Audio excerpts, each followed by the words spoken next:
एक सांगू का, मनुष्य कुणाकडे आणि काय मागतो यावरून सुद्धा त्याच्या अधिकाराचं दर्शन आहे.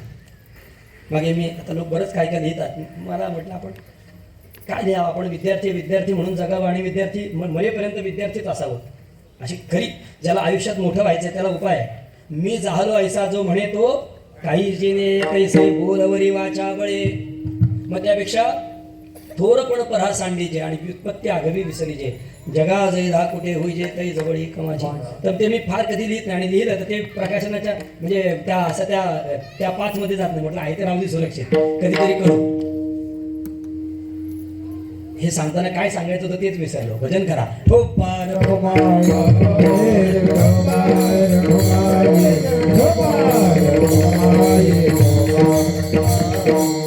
आता विषय असा आहे, मनुष्याच्या मागणीवरून त्याच्या अधिकाराचं दर्शन आहे. तसं त्याच्या अधिकाराच्या दर्शनाच्या बऱ्याच कसोट्या आहेत. दुसरी कसोटी आहे, मी मागे काय लिहिलं ते सांगितलं, पण ते सांगितलं नाही कोणाला. एक वाक्य असं लिहिलं की मनुष्याचा मित्र कोण आहे ना तेवढ्यावरनं त्याच्या अधिकाराचं दर्शन घडतं. कंसात पात्रता, त्याच्यापेक्षा खालचा शब्द आहे तो मी वापरत नाही मराठीतला. मनुष्याची पात्रता काय आहे, तो किती कॅपेबल आहे, किती पाण्यात आहे ना, हे त्याच्या जर काही कसोटी आहे त्यातली एक कसोटी आहे, याचे मित्र कोण आहे तेवढे शोधा, मग कळतं याची पात्रता काय आहे. लक्षात घ्या. तसं या पारमार्थिकाचा अधिकार काय आहे हे जर ओळखायचं असेल तर तो देवाला प्रार्थना काय करतो, गुरूंना प्रार्थना काय करतो, का गुरूंना नुसती कीर्तनच मागतो. आहे का नाही. आमच्यावर उसणारे लोक आहेत, म्हणजे मी एवढा जाणे, मी म्हणतो अरे मी येडा माणूस आहे, अज्ञानी आहे, बावळट आहे, कुठं मला काय, पण ते अपेक्षा महाराज लोकांना फोन जातात आमच्या नावाचे. एकदा 4 वर्षापूर्वी गोष्ट घडली. एक आमच्या आपल्या जवळचं गाव आहे, मी नाव नको सांगायचं तुम्हाला, लोक ऐकतील परत. त्या म्हणजे मला काय सांगायचं आहे का, माणूस माणसाकडनं काय अपेक्षा करतो. त्या म्हणते कीर्तन करा मला भेटले आणि मला मी आपला नमस्कार, म्हणजे माझ्या बाजूचे शिष्य कांबेकर महाराजांचे शिष्य, म्हणजे त्यांनी माझ्याकडे बघितलं तर मी गुरूंच्या परंपरेतला, म्हणजे मी काकणभर का होईना पण पुढे आहे म्हणण्यात पुरता का होईना. पण ते मला म्हणतात महाराज काय झालं, ते काय नीट बोले ना. म्हटलं काय महाराज बऱ्या, नाही महाराज मी बरा आहे, पण माझं कीर्तन काढलं तुम्ही. हा म्हटलं मी कुठं कीर्तन काढलं, नाही म्हटलं मला कळलं असं की सच्चिदानंद महाराजांनी माझं कीर्तन काढलं. अरे म्हटलं मलाच कीर्तन येईना, तुझं कीर्तन मी काय काढू. सांगण्यातला भाग काय, सांगण्यातला भाग असा आहे, माणूस अपेक्षा काय करतो, अरे तुला चांगला माणूस भेटला तर एखादा सिद्धांत विचार, एखादी परमार्थातली शंका विचार, तर तो काय मागतो, कीर्तन मागतो. अरे कीर्तन मागून त्या गुरुचाच उद्धार नाही झाला, तुझा कसा व्हायचा. म्हणजे कीर्तन दिलं नाही तर रुसणारी माणसं आहेत. मग सांगू का, ज्याला कीर्तन न दिल्यावर जो रुसतो समजाचा याचा अधिकार अजून निम्न आहे. दिल्ली अभी बहुत दूर आहे, लक्षात ठेवा. असं आहे, लोकांनी सांगावं कीर्तन करा करा करा आणि आपण म्हणावं नको नको. का अजून नामस्मरण पूर्णच झालं नाही. वैकुंठवासी धुंडा महाराज देगलूरकर म्हणायचे, मी ऐकलंय वाना उत्पादनच्या मुखातनं मी ऐकलंय, ते म्हणायचे 1000 अभंग पाठ केल्याशिवाय कीर्तनाला उभा राहू नकोस. आम्ही अजून त्या मार्गातच आहोत, अजून झालेलं नाहीये. मला काय सांगायचं आहे, स्वतंत्र विषय जाऊ द्या. माझा सांगण्याचा मुद्दा असा आहे, आपल्या मागणीवरून आपल्या अधिकाराचं दर्शन घडतं. मग जगद्गुरु तुकाराम महाराज जर मागत असतील तर काय सामान्य मागतील का. अहो देवालाही विचार करावा लागेल असं मागतील तुकाराम महाराज. महाराजांच्या मागणीतले शब्द बघा. पहिला शब्द आहे जाणूनी, म्हणजे काय कर, मला माहिती होऊ द्या, सगळं ज्ञान होऊ द्या, सर्वज्ञता प्राप्त व्हावी. हे कधी होते गुरूंच्या, आता सर्वज्ञता प्राप्त व्हावी हे म्हणणं फार फार अवघड आहे महाराज. मी आता सांगितल्याप्रमाणे देव ज्याला कळला त्याला म्हणायचं सर्वज्ञ, आणि बाकी किती त्याला ज्ञान होऊ द्या, कोणत्या गोष्टीतला का तो तज्ञ असू द्या, पण त्याच्याजवळ बाकी ठिकाणची अज्ञता बाकीचे अज्ञान बाकी आहे. सांगू तुम्हाला, डॉक्टर झाला तर शरीराचं अज्ञान गेलं, पण वाटेत गाडी बिघडली तर. डॉक्टर झाला तर तुला तुझ्या त्यात पण बारकावे आहेत महाराज, स्पेशालिस्ट, सुपर स्पेशालिस्ट, डाव्या डोळ्याचा डॉक्टर, उजव्या डोळ्याचा नसतं, पण मी सांगितलं फक्त हो.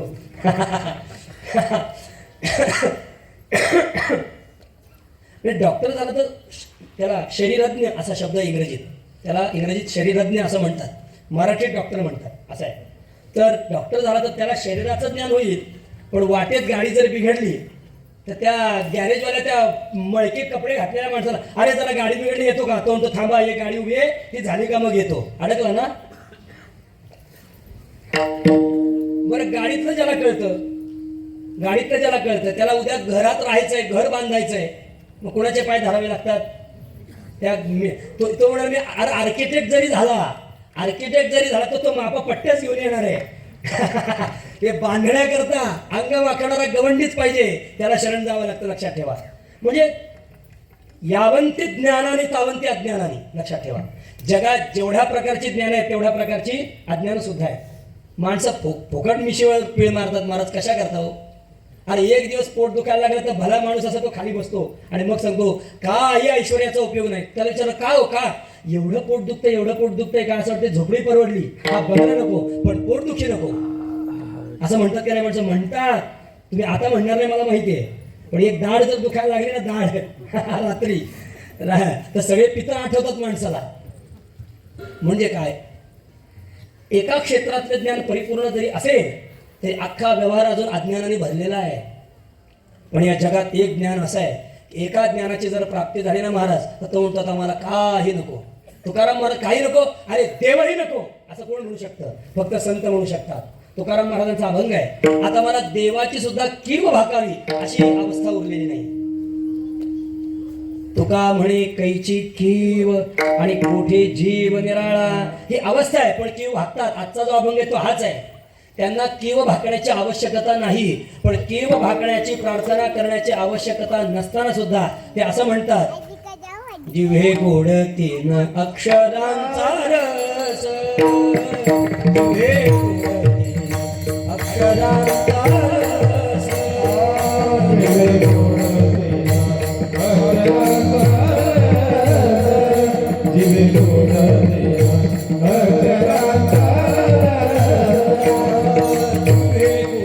तीन अक्षरांचा अक्षरांचा रस, जिव्हे गोड तीन अक्षरांचा रस, जिव्हे गोड तीन अक्षरांचा रस,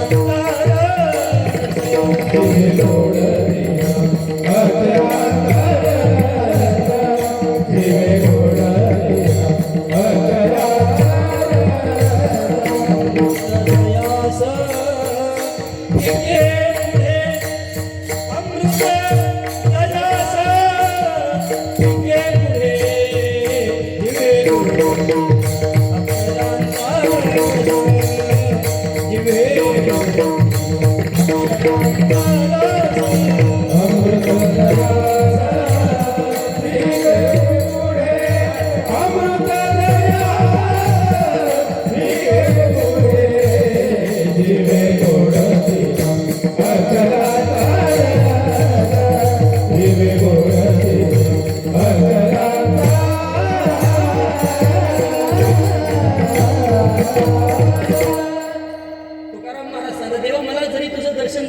आत्मत्वाने तू आणि मी एक आहे असं जरी मला कळलं असेल, यद्यपि प्रार्थना अशी आहे, देवा अगोदर हे मला कळून दे. फार मागे जात नाही, कारण मागे गेलो तर घड्याळ पुढे पळते आपल्या. 7 ते, पण मी बरोबर आहे बरं का, मी 7 वाजता बरोबर होतो. आपला दीपोत्सव सुरू असल्यामुळे महाराजांनी थांबायला सांगितलं, त्यामुळे जवळजवळ कीर्तन 7:30 पावणे 8ला सुरू झालं. पण पावणे 7:30 जरी सुरू झालं तरी मी एवढा वेळ घेणार नाही आणि लोकांच्या मनातल्या मनात शिव्या खाणार नाही. लोक तोंडावर देत नाही पण मनात तर देत असतील ना, असं चालतं. असो, आपण आपल्या मिळालेल्या वेळेमध्ये आपल्या अभंगाचं चिंतन करण्याचा प्रयत्न करू. तुकाराम महाराज म्हणतात, देवा अगोदर मला तुझं ज्ञान होऊ दे. याचा अर्थ अगोदर ज्ञान नव्हतं. ही तुमची आमची भूमिका आहे. तुकाराम महाराजांचा फक्त चरित्र दृष्टीने हा विचार करायचा आहे, स्वरूप दृष्टीने विचार करायचा नाही. जर स्वरूप दृष्टीने विचार करायला गेलो तर हे साक्षात ब्रह्म आहे. तुकिता तुलनेसी ब्रह्म तुकासी. तुकाराम महाराज म्हणजे साक्षात ब्रह्म. हा जो विचार आहे हा चरित्र दृष्टीने. तुकाराम महाराज म्हणतात, मला तुझं देवा अगोदर ज्ञान नव्हतं, मग तुझं ज्ञान झालं. देवा तुझं ज्ञान मला होऊ दे, जाणूनी मला तुझ्या स्वरूपाची जाण होऊ दे, म्हणजे जाणीव होऊ दे. एक मग जाणूनी आणि परत पुढे शब्द घातलाय नेणते. देवा मला माझं जे मन आहे ना ते तुझ्या स्वरूपाला जाणणार होऊ दे. माझ्या मनामध्ये तू येऊन बैस. कसा बस? मन हे राम झाले, मन हे राम झाले. आपण हे चरण याच चालीवर मला वाटतं सावऱ्याला म्हटलं, बरोबर आहे का? त्यामुळे आता नाही म्हणायचं, ऐकणारे माणसं आहेत. इतका स्वस्त आहे का माल आपला? असं नाही. कुछ तो सस्पेन्स रहना चाहिए, आणि अशी गोष्ट आहे. मन हे राम झाले, ही चाल का म्हटली माहिती का मी? मलाच आवडते म्हणून. आता कोणीतरी म्हणा ना म्हणे म्हणून कोणीच म्हणेना. म्हणा म्हणा. हा, कोण म्हटलं हा, बस मग म्हणू आपण आता. मन हे राम झाले. एक सांगू का, ज्याचं मन न राहता रामरूपाला प्राप्त झालंय त्या महापुरुषाची ही जीवनावस्था आहे महाराज. तुमचं आमचं काय घेऊन बसलाय? आम्हाला हळदीला जावं लागतं, आम्हाला लग्नाला जावं लागतं, मग तिथे पुढची खुर्ची मिळावी लागते, मग आमचं नाव पुकारलं मग आम्हाला बरं वाटतं. कसा देव कळेल आम्हाला इतक्यात? आम्हाला 15 मिनिट कीर्तन वाढलं तर चालत नाही बुवा. 2.5-3 तास माणसं उन्हात कळपत बसतात साखरपुड्याला. अरे मला फार आश्चर्य वाटतं ना लोकांचं. मी लिहिणार आहे त्याच्यावर, अभ्यास करून लिहिणार आहे. काय गंमत आहे बुवा, कशा करता? मग मी जाहीर कीर्तनात सांगतो. बरं याच्यामुळे मला माझ्या घरातली पण शिवाय देतात. तुला कळतं का काय? अरे लोक तर राहतात जावं लागतं. अरे म्हटलं सगळं बरोबर आहे. तो म्हणतो अमक्याच्या लग्नाला. मी त्यांना विचारलं, मग खरं सांगतो आता हे चालू आहे पण ते बघितलं तर बघितलं. माझी आत्या आहे तिथं फार बोलते. आज पण मला बोलली, तू आमच्या ठिकाणी लग्नाला गेला होतास का? जा पहिल्यांदा लग्नाला जा. तिला मी विचारलं, मी गेलो नाही म्हणून लग्न लागायचं राहणार आहे का? असं होणार असेल तर जातो. ती म्हणते आमंत्रण तर घरातले एक जण गेलाय ना. ती म्हणते आमच्याच्या घरी बसायला गेला नाही. मी जर गेलो नाही तर घरातले लोक दुःख विसरायचे राहणार आहेत का? 13व्यानंतर ती जिलबी खाणारच आहेत ना. मग माझ्याला काय राहिलंय म्हणजे काय? ही आमची अवस्था आहे. संतांचं असं नाहीये. संत हे सगळं करतात पण एवढं का त्याला प्राधान्य देऊन नाही. जमला वेळ तर करा, पण कीर्तनासाठी तसं नाही. कीर्तन केलंच पाहिजे, हरिनाम संकीर्तन केलंच पाहिजे, माळीचा जप केलाच पाहिजे, कपाळाला गंध लावलाच पाहिजे, पंढरपूरची वारी केलीच पाहिजे, जमेल तेवढी पण केली पाहिजे. आणि नाही जमलं तर आपल्या घरी हरिपाठ म्हटला पाहिजे.